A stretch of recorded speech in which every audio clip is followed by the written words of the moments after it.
Bismillahirrahmanirrahim. Assalamualaikum warahmatullahi wabarakatuh. Seperti biasa akan share screen terlebih dahulu. Ilmu khusus dalam komunikasi ini banyak sekali ya. Hari ini kita akan belajar tentang apa yang sebetulnya ada di otak seperti biasa ya.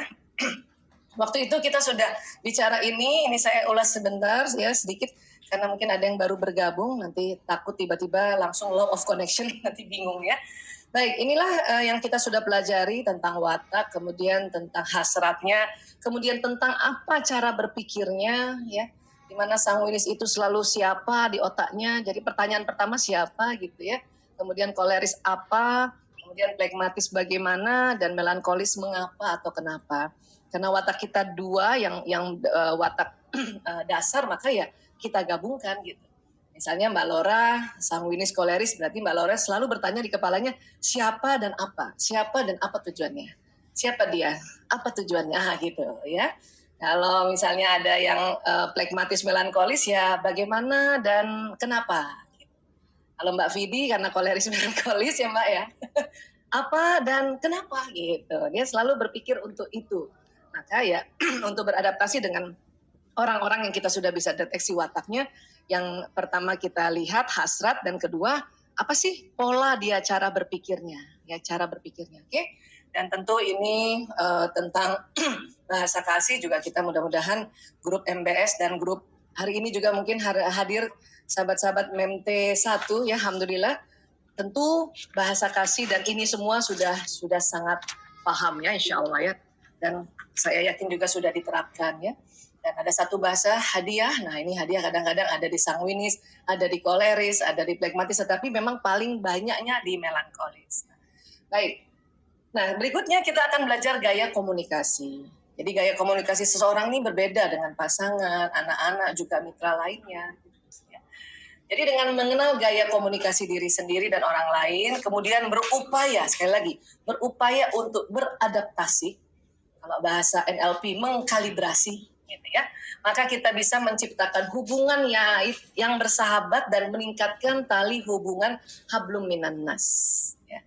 Dan kita nggak bisa untuk bertahan pada gaya kita sendiri, itu nanti nggak beruntung hidupnya, ya. Hina dina tadi dikatakan oleh Allah, ya. Jadi kita harus berusaha beradaptasi, mengkalibrasi. Baik, kenapa? Karena memang watak itu kan ada di otak. Semua program kita ada di otak. Nah, karena program itu di otak, maka karena nanti dia jalan lewat sistem saraf, maka semua pesan-pesan watak kita ini itu akan membentuk ciri di wajah, gestur tubuh, perilaku, ya, kemudian cara berpikir, cara berkomunikasi. Makanya kita perlu ya mempelajarinya. Kalau di pelajaran neurolinguistik program itu kita menyebutnya metaprogram. Ya, metaprogram itu membahas watak sebetulnya. Ya, baik. Nah, sekarang khusus di komunikasi ya, komunikasi. Nah, jadi karena di sini ada watak dan bakat dan ada intelektual dan memori juga ya, ada ajaran-ajaran yang kita pelajari dari kecil dan sampai sekarang. Dan kita tahu sistem saraf kayak kabel listrik.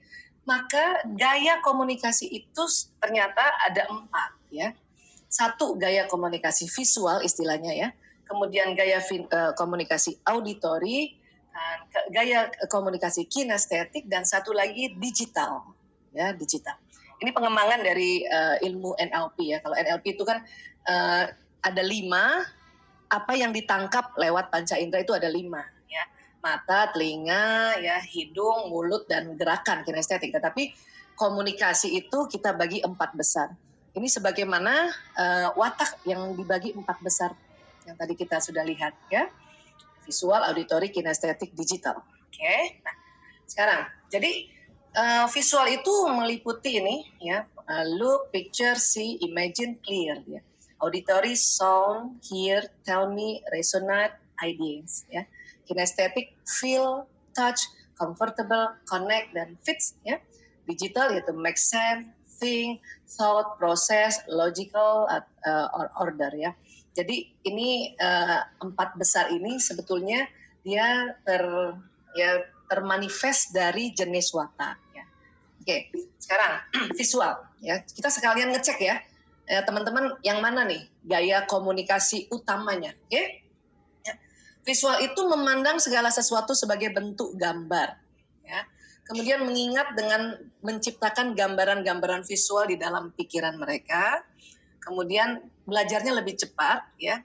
Kemudian mudah bosan ketika mereka tidak punya rencana. Ini gaya komunikasi visual. Otomatis gaya belajarnya juga gaya belajar visual, ya. Menghargai waktu. Jadi mereka suka semuanya dimulai dan diakhiri tepat waktu. Ini orang visual kayak gini. Kemudian lebih suka mendapat gambaran besarnya daripada detailnya. Ini ciri khas visual, gambaran besarnya. Oke. Kemudian ekspresi yang biasa digunakan gaya visual itu kata-katanya sering ada seperti ini. Ya, itulah pandangan saya. Pokoknya nuansanya visual ya. Kemudian saya ingin mendapatkan perspektif baru. Nah, ini kan juga visual ya. Kemudian ini tidak cukup jelas. Nah, ini kan juga visual, oke? Saya menangkap gambarannya. Oke. Kemudian berikan saya gambaran besarnya. Itu sering banget tuh ngomong gambarannya, pandangannya, nampaknya gitu juga. Demikianlah pengamatan saya, ya. Lihat, makanya ada matanya jadi itu ini cuma tambahan aja ya. Tapi kalau ada orang bilang lihat, ya, bagaimana pengamatanmu? Ya, jelas tidak. Menurut pandangan saya, itu biasanya orang visual, ya. Nah ini kata kabur juga ini biasanya keluar dari ekspresi gaya visual, ya. Kemudian nah, gelap juga teman memang mungkin jarang ya. Tapi kalau ada orang bilang gelap, itu mungkin juga gaya visual gitu ya. Gue banget itu. Iya betul. Ya. Kemudian, bisa nggak kamu terangkan? Ya, Anda bisa nggak terangkan persoalan itu? Nah, ini gaya visual ekspresinya. Oke.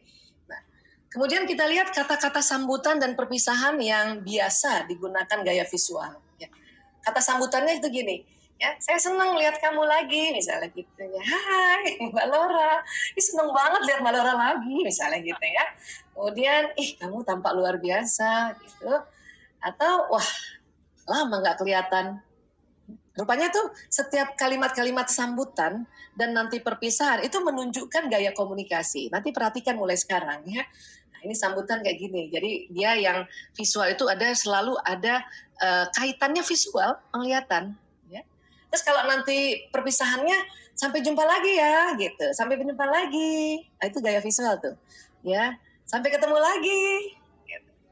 Jadi kalau nanti mau ngecek ini orangnya gaya visual atau gaya komunikasi yang lain, coba cek aja waktu sambutan, waktu dia menyambut atau waktu dia berpisah. Ya, ini gaya komunikasi visual. Oke. Nah, keunggulannya apa sih komunikasi gaya visual? Satu, mereka bisa beralih dari satu topik ke topik yang lain secepat kilat. Ya. Dua, piawai dalam memahami gambaran besar, ya, atau visi yang bekerja berdasarkan hal tersebut, ya, hal itu, ya.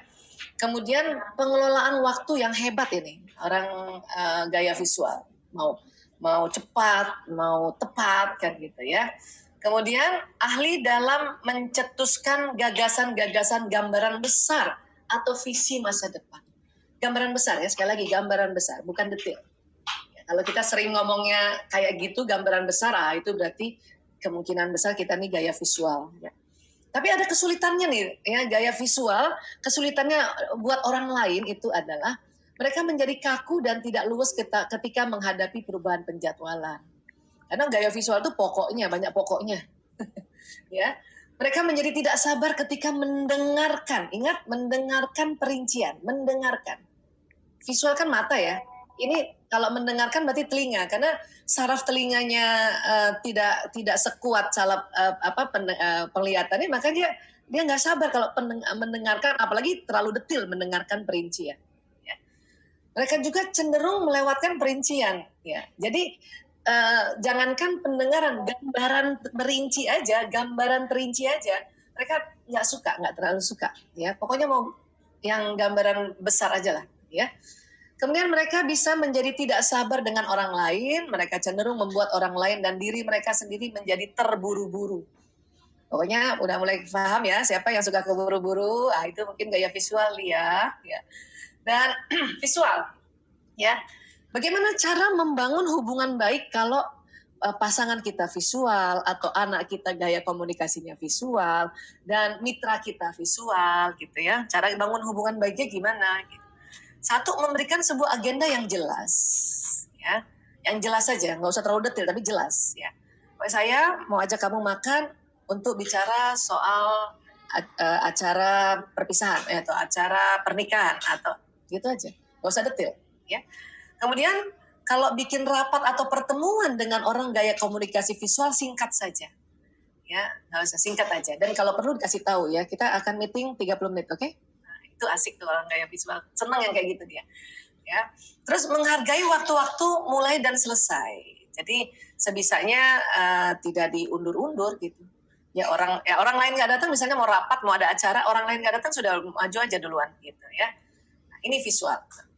Kemudian apa yang merusak hubungan baik terhadap orang yang gaya komunikasi visual? Mengubah perjanjian tanpa memberi mereka waktu untuk mengubah rencana yang telah mereka gambarkan di dalam pikiran mereka. Nah, ini nggak suka nih, nggak suka dadakan juga nih. Ya, itu bisa merusak hubungan baik gitu. Ya. Dan menyampaikan cerita-cerita panjang yang terlalu banyak perincian. Oh, nggak suka dia. Ya, makanya bisa merusak hubungan baik nih kalau misalnya suami kita yang visual, atau ada anak kita yang visual, atau teman kita yang visual. Ya, pokoknya singkat-singkat aja lah. Ya, nah ini beradaptasinya nih perlu latihan memang. Terus apalagi yang bisa membangun hubungan baik? Memberikan cukup banyak pemberitahuan ketika mengubah, menunda atau menjadwalkan ulang acara-acara. Ya, ini harus kasih tahu, sering-sering kasih tahu, tapi nggak usah detail gitu. Ya, kasih tahu, ulang-ulang. Ya, segera menyampaikan intinya ketika berbicara. Ya, apa istilah sekarang, to the point. Ya. Terus apalagi yang bisa merusak hubungan baik dengan orang yang gaya komunikasi visual? Mengadakan rapat-rapat yang lama, ya. Datang terlambat ke pertemuan yang sudah dijadwalkan, ya. Itu juga kalau anak kita visual, dia kan selalu mau yang cepat bu, ayo dong bu, cepet dong bu, gitu, ya. Dan kita meminta informasi yang mendetil pada mereka, itu merusak hubungan baik, ya. Kalau punya suami yang gaya komunikasinya visual, kita minta ayah jelasin, ayah tadi kemarin ke Jatinong ngapain aja, hari ini ngapain, hari itu ngapain, itu bisa merusak hubungan baik itu, ya. Dia akan nggak suka, akan jengkel ya, misalnya begitu ya. Kemudian apalagi meninggalkan voicemail yang panjang atau mengirimkan email yang panjang untuk mereka nggak suka nih, ya. Terlalu panjang. Seneng sih voicemail, seneng juga email, tapi yang to the point aja. Ini gaya komunikasi visual. Oke. Nah, berikutnya auditori. Lah, kok ini udah jalan muncul sendiri. Auditori, mengingat apa yang mereka dengar kata demi kata. Insya Allah. Kemudian apalagi belajar dengan mendengarkan dan biasanya tanpa mencatat. Jadi telinganya sensitif banget, telinganya ini. Ya, persarafan di telinganya itu lebih kuat menangkap informasi daripada indera yang lain. Ya. Kemudian pintar cerita. Ya. Kemudian berbicara pada diri sendiri ketika bekerja atau berkonsentrasi. Ada teman-teman yang begitu? Kalau saya ini nih.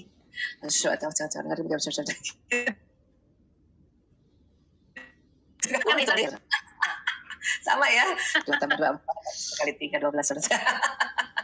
Ya, nah ini kita auditori nih ya. Nah ini lihat aja warnanya ya. Ini berarti warna sanguinis ini auditori.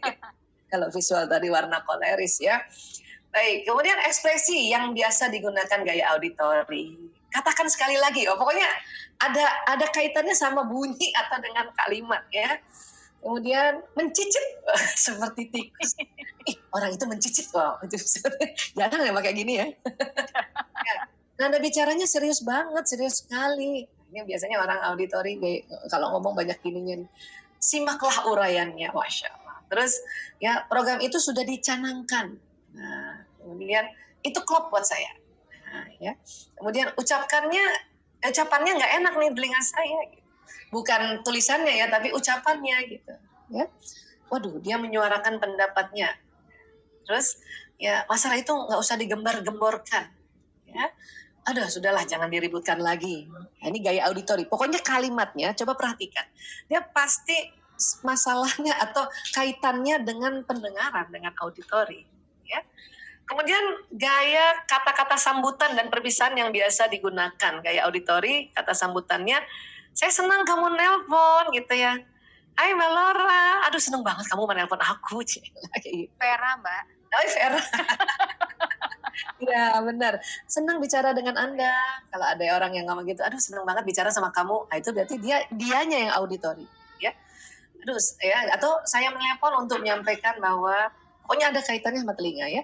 Dan kemudian kata perpisahannya ini, nanti kita bicara lagi ya. Dadah gitu. Nanti saya telepon lagi ya nanti ya. Nah, itu biasanya auditori tuh. Ya. Nanti kita sambung obrolan kita ya. Jadi mulai sekarang kalau ada yang menyambut dan ada yang berpisah, kita perhatikan ya gayanya. Tapi kalau sudah belajar dasar tentang watak, itu tinggal kita aplikasikan ya. Kan kaitannya dengan watak Samu ini sih, ya. Kemudian keunggulannya apa sih? Mereka biasanya adalah pembicara yang fasih, ya. Kemudian banyak ide, bagus untuk diajak bertukar pikiran ya. Karena kreatif kan, banyak idenya. Ini mau ini, belum selesai ini mau ini. Suka diskusi dan memberikan penjelasan yang panjang. Nah, jelas auditori. Ya. Kemudian mereka pintar bercerita, ini sampai 2 kali ditulis ya. Kemudian mereka suka melakukan perbaikan, baik terhadap hal maupun proses. Jadi orang auditori ini kan memang spontan. Jadi dia pokoknya kasih tahu hari ini begini dulu idenya. Besok kalau perlu direvisi ya besok baru direvisi. Gitu.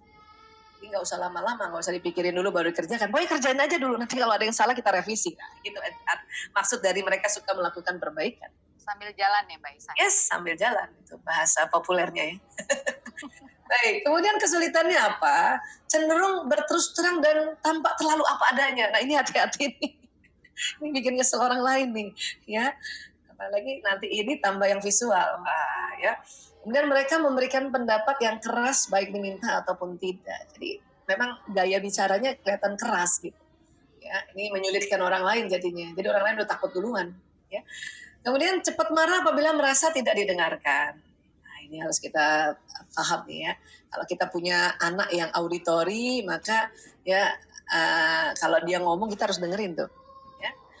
Mereka sering menyela dan sulit membiarkan orang lain menyelesaikan ucapan mereka. Nah, kalau ada anak atau suami ya yang suka nyela kita ngomong, itu bisa saja di auditori itu.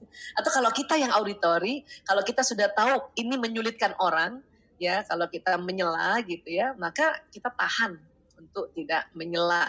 Ya, apalagi kalau lagi meeting ya, orang lagi ngomong dia tahan. Buat orang gaya auditori suruh tahan untuk idenya nggak cepet-cepet disampaikan itu betul-betul penuh perjuangan. Tapi insya Allah pahalanya banyak itu. Ya. Kemudian cenderung melompat dari topik ke topik. Ya, jadi karena dia banyak banget yang mau diceritakan gitu. Itulah makanya kalau kita tahu bahwa kita gaya komunikasi auditori dan kita mau meeting, makanya kita harus ada tulisan-tulisan sedikit. Kita punya catatan-catatan sedikit supaya poin demi poinnya itu teratur. Kalau kita mau seminar atau ceramah dan kita gaya auditori, ya itu paling enak pakai slide ya supaya dia tepat ya punya ya susunan-susunannya. Okay? Baik, auditori bagaimana untuk membangun hubungan baik pada orang yang gaya komunikasinya auditori? Ya.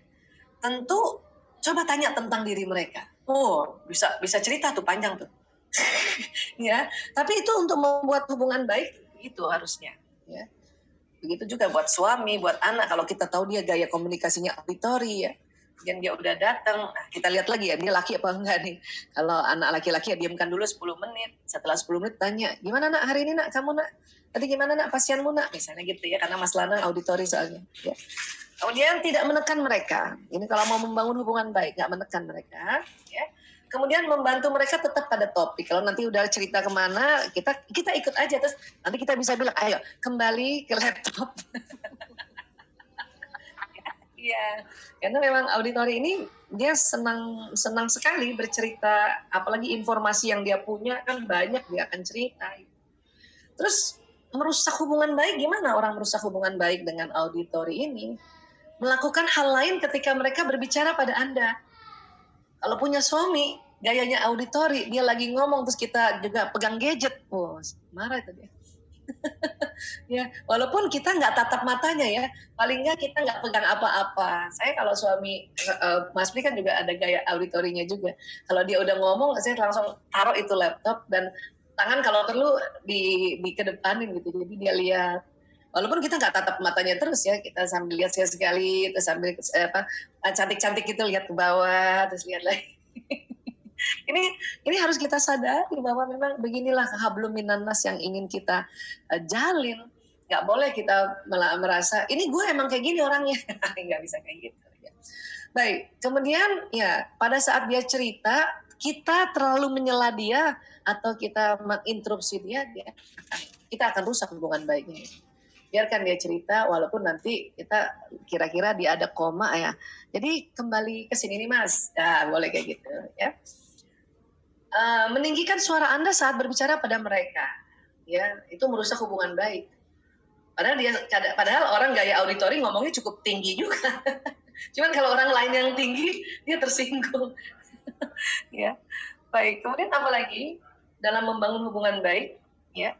Mendengarkan mereka dengan penuh perhatian. Jadi kalau orang gaya komunikasi auditori sedang bicara, dengarkan penuh perhatian. Kalau dia cerita lucu ya kita ketawa juga dikit, ya. Karena kalau dia udah cerita lucu terus kemudian kita nggak ketawa, dia bisa sedih tuh.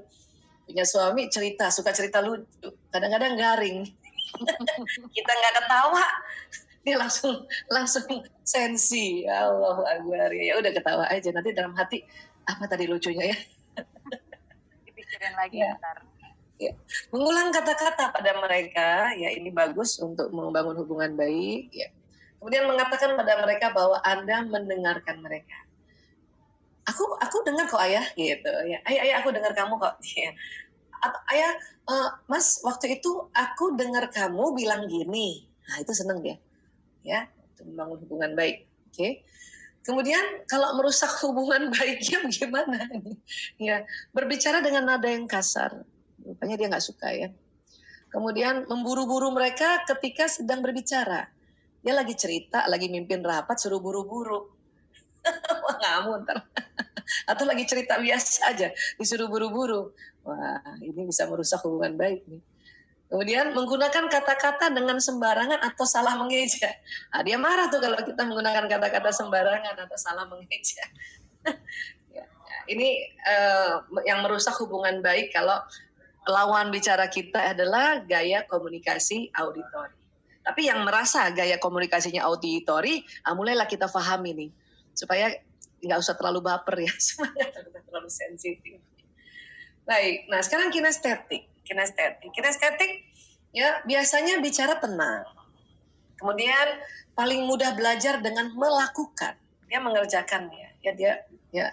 Dia coba, dia pakai ya.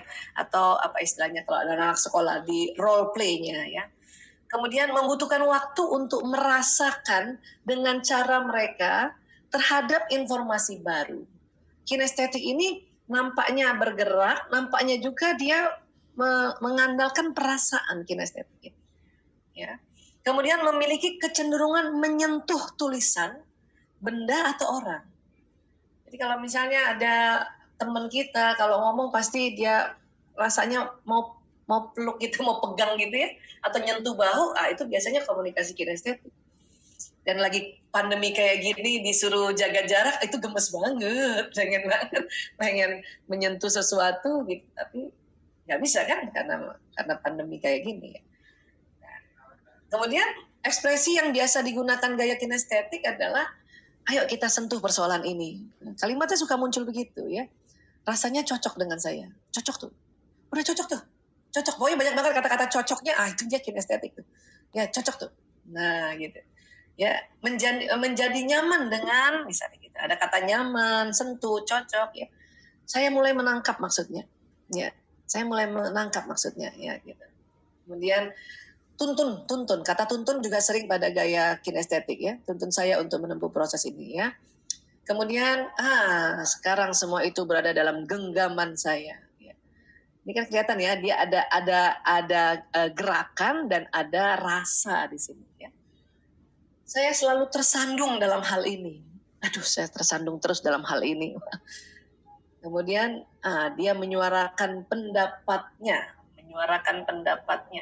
Ini kayaknya sebetulnya bukan kinestetik ya. Tapi mungkin dari rasa ya, rasanya. Baik, saya menampung semua masukan ya. Sudahlah, jangan diributkan lagi. Nah, ini barangkali yang dia ambil bukan kata-katanya, tetapi rasa ya, rasa dari ya jangan diributkan itu ya. Oke.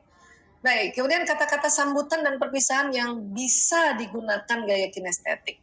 Sambutannya, aduh saya seneng banget kamu menelpon. Jadi kalau tadi pada auditori, saya senang kamu menelponnya yang dia senang. Tapi kalau ini adalah rasa tadi, senang banget. Oh ya kalau udah banyak, senang banget, aduh gembira banget, itu udah gaya kinestetik. Ya. Tuh, saya gembira mendengar suaramu. Dari gembiranya ya. Kemudian, aduh aku berdebar-debar menunggu hari ini. Aku berdebar-debar menunggu acara ini, berdebar-debar. Nah, itu gaya kinestetik. Ya. Ayo mari kita duduk bersama. Nah, duduk kan ini juga kinestetik karena ini gerakan kan. Ya. Kemudian senang rasanya bisa berhubungan lagi. Nah ini ya ada rasa di sini, udah jelas nih rasanya. Pokoknya kalau ada orang ngomong rasanya gitu ya. Seneng banget, bahagia banget, nah itu atau yang ini nih contoh-contoh yang ini, ah itulah ciri-ciri orang yang gaya komunikasi kinestetik. Terus kalau dia perpisahan, bagaimana perpisahan? Ya, hati-hati di jalan ya. Nah itu, pokoknya kalau nanti ada temen atau siapa, hati-hati di jalan ya. Oh itu di gaya kinestetik, karena itu sambutan sama perpisahan ini kan sering spontan ya. Gak mungkin dia atur-atur hari ini mau bilang hati-hati di jalan ya, besok take care gitu kan, gak mungkin diatur.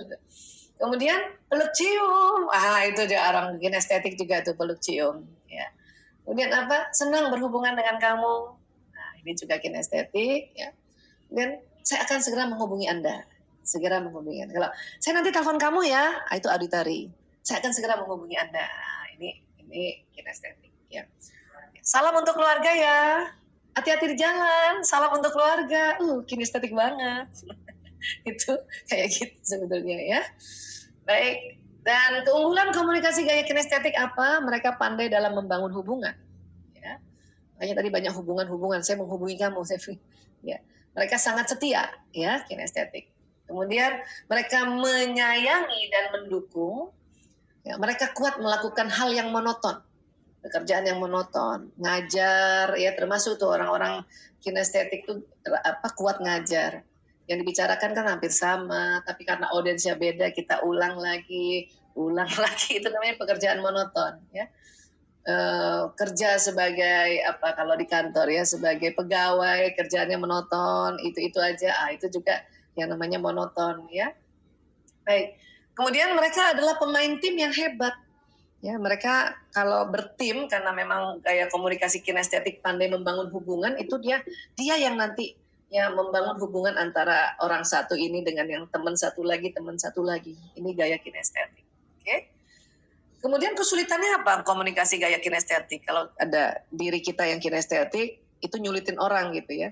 Atau ya teman kita yang kinestetik itu kesulitannya yang diterima oleh kita tuh adalah sering sulit mengambil keputusan yang cepat. Ya.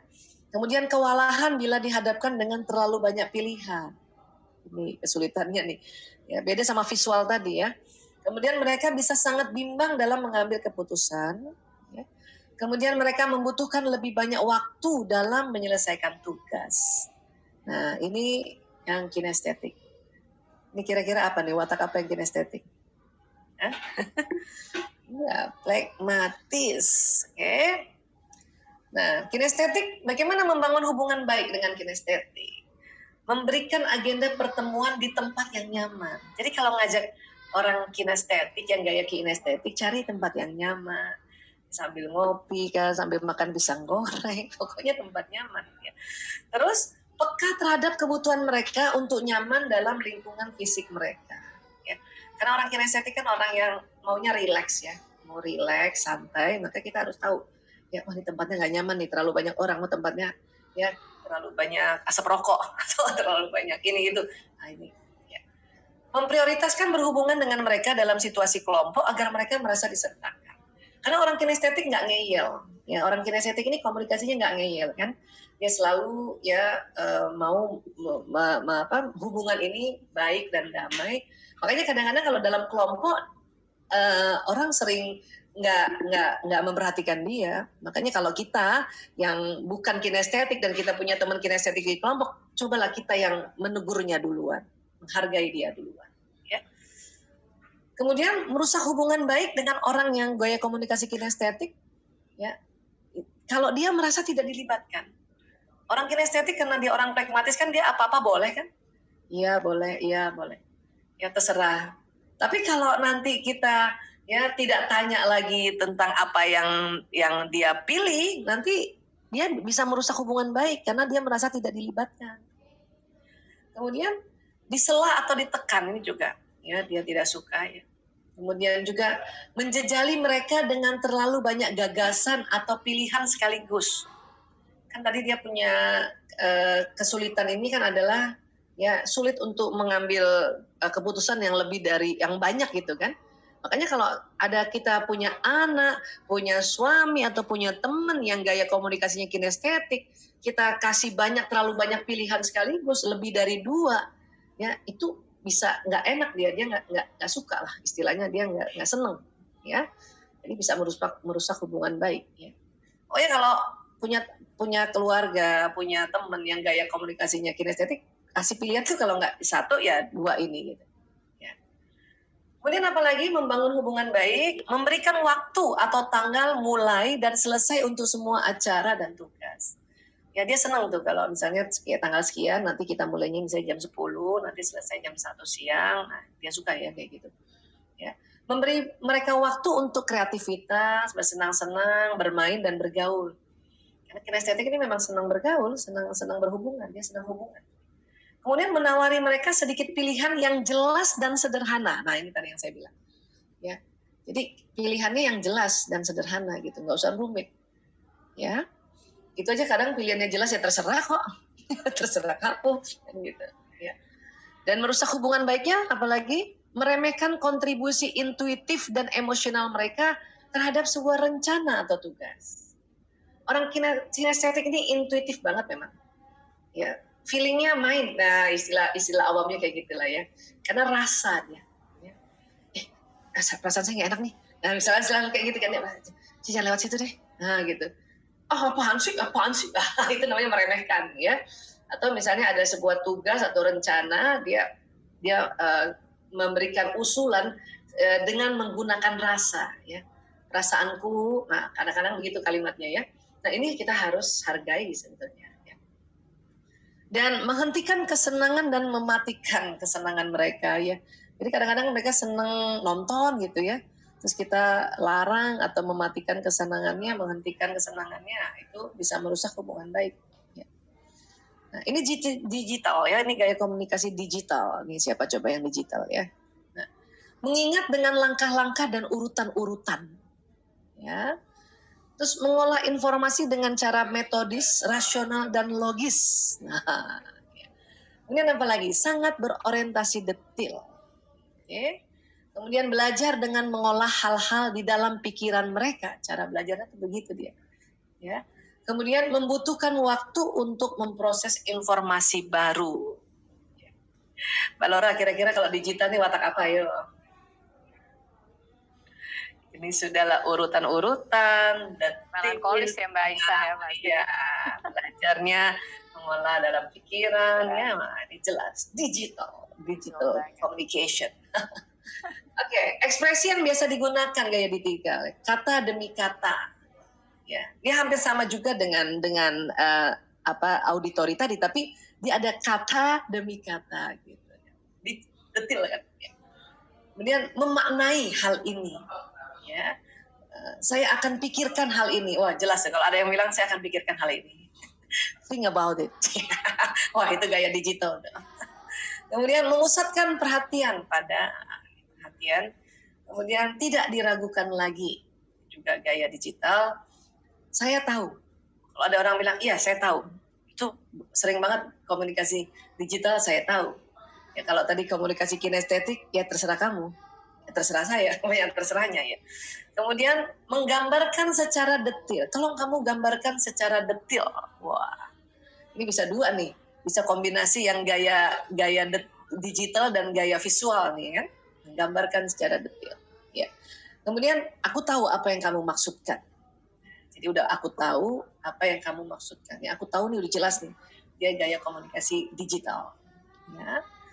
Kemudian kata-kata sambutan dan perpisahan yang biasa digunakan gaya digital. Ya. Sambutannya, halo, hai. Orang digital gitu kan, hai. Apalagi laki-laki, hai, halo. Iya, gitu doang sambutannya ya. Anak saya yang ketiga Mas Kakung tuh kalau nyambut gitu, hai, hai kalau Kakung. Iya, cuma gitu doang. Ya, ini Kakung, ini Iwan, cuma gitu doang. Kalau nanti dia ketemu orang baru gitu ya, nggak kayak yang watak yang lain itu kan. Ini simple aja, ya. Karena memang orang gaya komunikasi digital itu, apalagi ketemu orang baru, dia tidak aman secara sosial, dia pasti ya separuh-separuh gini ngomongnya. Datar juga ya Mbak Isa? Ya, datar, iya. Surface gitu ya. Halo, hai. Iya. Satenya Bang, 30 tusuk. Datar. Susah. Oke, kalau perpisahannya, sekian dulu. Simple banget, sekian dulu ya. Sampai nanti. Kalau tadi yang lain kan ya sampai jumpa kan gitu ya, itu kan visual ya. Nanti saya telepon ya, itu auditori gitu ya. Jadi sampai nanti, sekian dulu ya, dadah. Kalau teman-teman ada yang punya suami gayanya digital gini ya namanya juga digital. Ya nggak usah diminta untuk dia macam-macam hal ya, karena nanti merusak hubungan ya. Jadi keunggulan komunikasi gaya digital, mereka ahli dalam memecahkan persoalan-persoalan rumit, jelas banget. Ahli strategi yang hebat, ya. Kemudian piawai dalam mengelola dengan detail. Ya. Mereka unggul dalam mengurutkan dan menyusun tugas dan proyek. Namanya juga urutan ya digital. Ya. Nah, kesetiaan mereka begitu kuat. Ya, nah, ini luar biasa nih orang melankolis dengan komunikasi gaya digital. Kemudian kesulitannya apa nih kalau buat kita kalau ada mitra atau pasangan yang gaya digital? Satu, lambat mempercayai orang baru, juga lambat mempercayai hal-hal baru, bahkan lambat mempercayai konsep-konsep baru. Makanya kadang kalau kita bikin training, saya tahu teman-teman peserta ada yang melankolis, wah ini gaya komunikasinya digital. Itu pasti bertanyanya mengulang-ulang, dan dia akan mikirin itu konsep baru yang diberikan di dalam training, kan gitu ya. Tapi itu begitulah gaya komunikasi digital. Walaupun ya yang penting kita kan tahu, oh ya ini dia harus berkali-kali dikasih tahu nih bagaimana konsep baru gitu. Kemudian mereka tidak membagi-bagikan informasi dan harus diminta secara khusus. Orang digital itu harus ditanya ya dia supaya dia ngasih informasi. Kalau nggak ditanya dia nggak bilang. Beda tadi auditori, belum ditanya udah ngasih tahu. Kalau digital harus ditanya. Jadi kalau punya anak gaya komunikasinya digital, tanya aja Bu. Gitu. Cuman lihat-lihat waktunya juga nih anak lagi pada perempuan itu ya. Tanya. Bahkan bahasa kasihnya gaya digital ini kan waktu yang bersama. Dia duduk sama ibunya, dia duduk sama ayahnya, dia nggak ngomong apa-apa tuh. Harus ditanya memang. Ya. Kemudian mereka bisa menjadi keras kepala bila disuruh-suruh. Jadi ya kalau punya anak gaya digital nggak usah terlalu ditekan, disuruh-suruh ya. Dia keras banget nih. banget nih. Ada satu di rumah. Mereka tidak suka disela juga, apalagi laki-laki udah ngomongnya panjang, detil, disela. Yang nyela istrinya, itu udah. Itu antara kombinasi otak laki-laki, watak melankolis, dan bahasa kasih waktu, dan gaya komunikasi digital. Ya. Sabar-sabar Mbak Lora. Ya. Baik. Nah, digital, bagaimana membangun hubungan baik? Satu, memberikan agenda yang detail. Nah, kalau kombinasinya dengan yang visual, baik tadi ya visual, memberikan agenda yang jelas. Kalau digital, memberikan agenda yang detail. Nah, karena watak itu dua, berarti gaya komunikasi bisa dua kombinasinya itu. Yang visual digital, sudah jelas, detail. Asik. Pusing ya. OMG. Yes. Dan membuat penjadwalan bersama mereka. Ya. Jadi kalau bikin jadwal nggak sama-sama mereka nanti diulang lagi loh. Jadi sekalian sama mereka kalau ada mitra yang punya gaya komunikasinya digital. Ya. Kemudian memberi mereka waktu untuk menjelaskan dengan detail. ya. Nah ini kalau mau membangun hubungan baik ya. Tapi kalau merusak hubungan baik, merusak itu paling cepat ya. Kalau kita melanggar ruang pribadi mereka, oh ini merusak ruang baik, ya, hubungan baik ini ya. Kemudian mendesak mereka saat mereka sedang fokus mengerjakan sesuatu, oh ini paling nggak bisa nih. Anak, suami, mitra, adik, bapak, ibu kalau yang punya digital, dia lagi sedang apa ya? Misalnya gitu ya, lagi betulin motor. Padahal nih mau minta tolong nih ceritanya nih, ya tolong dong jemput lagi misalnya gitu ya. Kalau tapi suami saya bukan digital, ya itu nggak bisa. Udah tahan-tahan aja yang punya suami komunikasi digital. Oh lagi ngerjain sesuatu. Atau boleh tanya ya, ayah sibuk banget nggak? Kalau ini dadakan ya harus kasih tahu juga, tapi tanya dulu sibuk banget nggak? Pasti dia tanya kan kenapa? Karena kan orang digital selalu nanya kenapa kan gitu ya. Baik, menyajikan terlalu banyak gagasan dan tidak memberi mereka waktu untuk mengolah detail. Jadi kalau ada teman yang digital, pasangan digital, anak digital itu kalau kita kasih gagasan kasih waktu aja. Kasih waktu biar nanti dia mikir. Ya, dia mikir. Oke. Terus apa lagi untuk membangun hubungan baik? Gunakan logika serta berikan fakta dan angka saat mengambil keputusan. Nah, ini kesenangannya orang digital atau orang melankolis kan. Kemudian menyediakan lingkungan kerja yang tenang dan pribadi. Nah, kalau punya suami komunikasi digital, tolong siapkan tempat khusus buat mereka dan tidak sentuh barang mereka. Nah, ini kalau mau membangun hubungan baik nih. Apalagi kalau pasangan hidup ya. Anak-anak juga gitu. Kalau anak-anak bilang, Bu, aku mau mejaku begini, aku mau pakai mejaku begini, itu harus kita sediakan itu. Dan nggak boleh ada yang kotak-katik itu meja mereka. Dia tahu, gerak sedikit aja tahu. Ini gerak ini, pasti tadi ada yang duduk sini nih. Ya Allah, tahu. Kok tahu ini? Tempat pensil aku gerak nih 30 derajat. Aduh. Oke, memberi mereka persiapan yang cukup. Pokoknya nggak boleh dadakan lah intinya ini kalau komunikasi digital ya. Kalau mau membangun hubungan baik. Dan kalau kita ingin merusak hubungan baik, masa ingin merusak ya? Menganggap kontribusi mereka sudah semestinya dan lupa berterima kasih. Ini nih lucu banget ya. Orang digital ini kan kadang-kadang kalau ngasih idenya kan apik ya, karena dia pikirkan lebih detail ya. Tapi kadang-kadang orang itu suka lupa bilang terima kasih. Itu dia sedih banget loh. Walaupun dia nggak ngomong apa-apa, nggak langsung marah saat itu, tapi dia sedih. Ya. Baper ya langsung ya Mbak? Iya, langsung. Pokoknya cepet aja. Terima kasih ya. Idenya detil banget ya. Itu seneng banget kalau dia bilang, idenya detil banget. Idenya mendalam banget. Wah, dia seneng banget ya. Ya. Kemudian mengubah agenda tanpa menyertakan mereka dalam prosesnya. Nah, udah deh. Rusak hubungan nih. Ya. Nah, ini tadi ada 4 dari komunikasi ya. Visual, auditori, kemudian kinestetik dan digital ya. Tapi sekali lagi ini kan gampang buat teman-teman yang sudah mulai dan sering belajar watak dan sudah ngelotok kalau bahasa rambutan udah ngelotok tentang watak ya. Tapi ini ada tambahan sedikit untuk kita jauh lebih baik dalam membina hubungan. Ya. Nah, sebelum saya buka tanya jawab, ini ada sedikit ilustrasi ya. Ini ada cerita nih ilustrasi ya. Namanya Ani.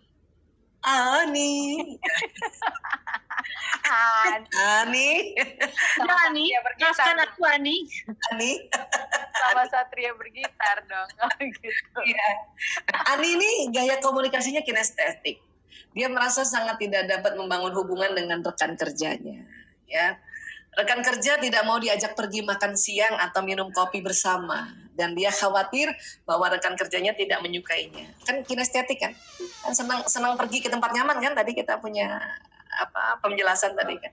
Nah, sementara itu rekan kerjanya kesal karena proyek yang sedang mereka garap bersama nampaknya belum bisa. Ini kenapa ya kalau kita ketik bisa langsung loncat jadi bias ya? Selesai. Wah ini juga nih ya. Dalam waktu cepat. Jadi Ani mau ngajak temennya nih. Ya. Ini ada dialognya kayak gini. Ya. Oh ini sebentar ya.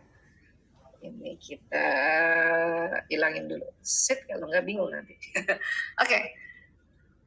Kata Ani, saya ingin makan siang bersama supaya kita bisa bicara tentang bagaimana perkembangan proyek kita sejauh ini gitu ya. Kita bicara ya. Mau ajak makan siang terus ada bicara. Ya. kata temennya, wah saya udah berencana mau melakukan 4 atau 5 hal nih selama waktu makan siang ntar nih. Apa sih sebetulnya yang ingin kamu bicarakan? Ya, nanti deteksi ya. Rekan kerja ini gaya komunikasinya apa ya? Deteksi ya. Oke, kata Ani, oh saya ingin makan siang, kenapa jadi gini? Dan ngobrol-ngobrol aja sama kamu, kata si Ani gitu. Terus kata rekan kerjanya, sejujurnya saya lebih suka kalau kita punya agenda yang jelas. Jadi saya tahu apa yang akan kita bicarakan dan berapa lama waktunya. Bisakah kita mengadakan rapat setengah jam pada pukul 2 setelah kita berdua kembali dari makan siang? Ya, Ani, ya bisa. Saya juga berharap mendengarkan perkembangan kamu di waktu makan siang, kan gitu. Ini Ani kan jelas kinestetik ya. Jelas banget kinestetik, dia ingin makan siang, nyaman, ya. Ngobrol-ngobrol, ini kan ada bicara nih, ngobrol-ngobrol, apalagi nih mungkin kinestetik auditori nih ya.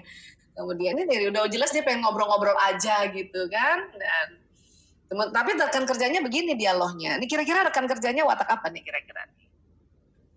Nah, rekan kerjanya watak yang coba siapa yang tahu? Ya, silakan jawab. Oh, ini ada yang jawab rekan kerjanya visual, digital. Oke. Siapa tuh? Yang digital dari namanya nggak ada nih, dari Galaxy doang. Tapi kalau ya? Banyak kan digital, tapi Sylvia bilang visual. Oke. Ya. Jawab visual lagi juga Melisa ya tadi ya.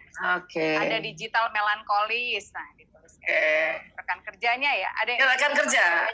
Ani kan kinestetik. Mulai banyak yang jawab visual. Sekarang udah mulai banyak visual, tapi ada yang kombinasi visual digital juga. Ada yang jawab satu beda nih auditori. Oke. Ya, baik. Yang menjawab visual mendapatkan mendapatkan apa ya? Ya, voucher Carrefour. Diambil itu Anis itu. Oh, Anis ya. Indomaret nih kalau gitu voucher Indomaret. Kita Indomaret aja. Iya, betul ya. Ya, visual ya. Nah, kalau Ani kan ya, nah ciri-ciri teman Ani kan ini tadi ya. Dia ingin mengetahui apa isi agenda Ani kan. Terus dia ingin menjaga rapat dengan singkat dan langsung ke intinya. Makanya tadi visual kan kayak gitu kan gayanya ya. Terus dia ingin kerangka waktu yang spesifik untuk rapat itu sebetulnya itu. Tapi Ani kan tadi mau ngobrol-ngobrol doang. Ya ampun. Ya. Sampai banget deh.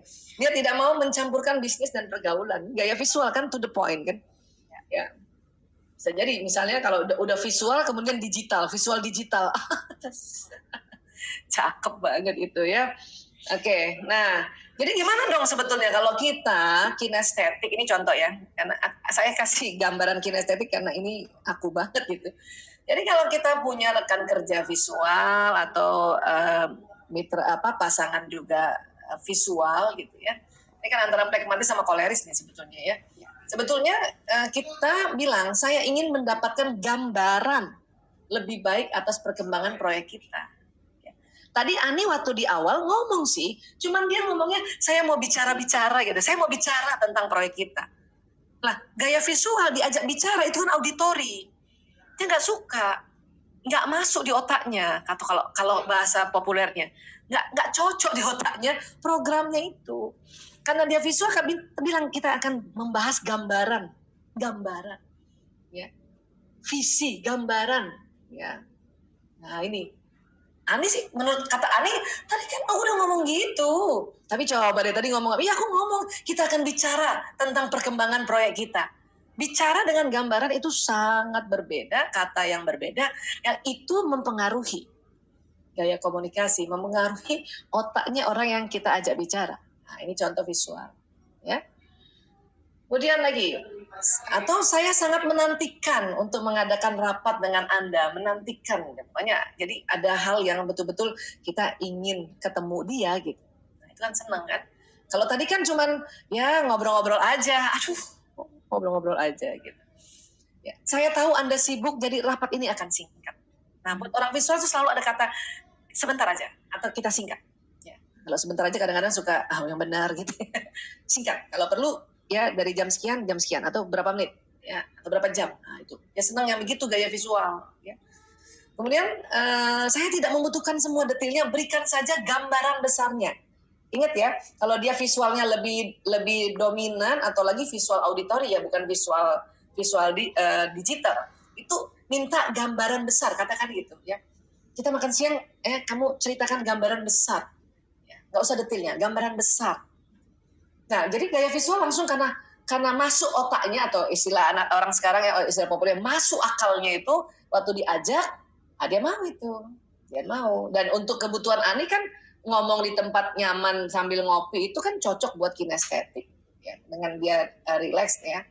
Tapi ingat, Ani akan bicara dengan orang gaya visual, nanti sambil minum kopi nggak usah lama-lama, ya. Biar aja ngomong sebentar, pas dia pergi baru kita santai-santai minum kopi sendiri, asik. Ya, itu ceritanya. Oke. Nah, ini contoh saja aplikasi antara bagaimana seorang kinestetik untuk bicara sama gaya visual. Kalau bisa nanti hafalkan hal-hal yang kebiasaan dia bicara gitu ya, dia bicara. Pokoknya kalau visual itu pasti ada kaitannya dengan penglihatan, auditori ada kaitannya dengan pendengaran gitu ya.